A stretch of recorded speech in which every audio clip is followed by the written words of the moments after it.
Mark, News Headlines.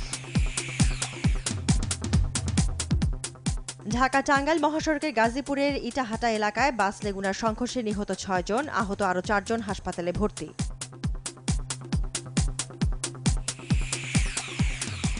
স্বাধীনতা চেতনা সমুন্নত রাখার অঙ্গীকারে মহান মুক্তিযুদ্ধের বীর শহীদদের জাতির স্মরণ, বিজয় দিবসের ভোরে সাভার স্মৃতিসৌধে ফুল দিয়ে শ্রদ্ধা জানান রাষ্ট্রপতি ও প্রধানমন্ত্রী সহ সর্বস্তরের মানুষ।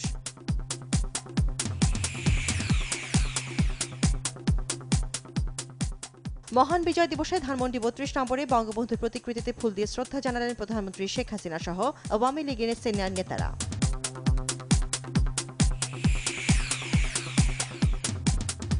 বিজয়ের ৪৫তম দিবসে বিভিন্ন স্তরে মানুষের সাথে সাক্ষাৎ করেছেন রাষ্ট্রপতি। অনুষ্ঠানে যোগ দেন প্রধানমন্ত্রী। এর আগে সশস্ত্র বাহিনীর কুচকাওয়াজে যোগ দেন রাষ্ট্রপতি ও প্রধানমন্ত্রী। ৪৫তম বিজয় দিবসকে ঘিরে রাজধানী জুড়েই ছিল নানামুখী আয়োজন। সরওয়ার্দী উদ্যানে আওয়ামী লীগের বিজয় মিছিল, শাহবাগে যুদ্ধ ও সমস্যারে জাতীয় সঙ্গীত গেয়ে জাতির শ্রেষ্ঠ সন্তানদের প্রতি শ্রদ্ধা, সেক্টর কমান্ডার্স ফোরামের প্রতীকী অনুষ্ঠান।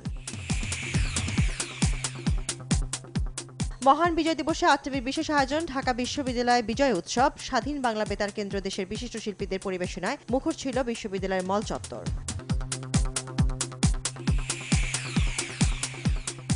মহান বিজয় দিবস উপলক্ষে হিলি সীমান্তে বিএসএফকে মিষ্টি উপহার দিয়েছে BJP. Hili CP BJP company commander Abdul Mannan ভারতের হিলি বিএসএফের ক্যাম্প কমান্ডার জামিল বাশারকে উপহার দেন।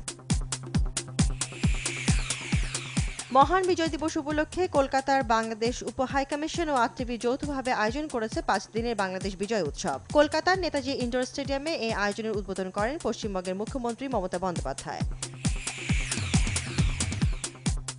স্প্যানিশ ফুটবল লিগ লা লিগায় রিয়াল বেটিসকে ১-০ গোলে হারিয়েছে আলাভেস। শুরু থেকেই লড়তে থাকে উভয় দল। আলাভেসও আর গোল করতে না পারায় ১-০ গোলের জয় নিয়ে মাঠ ছাড়ে তারা।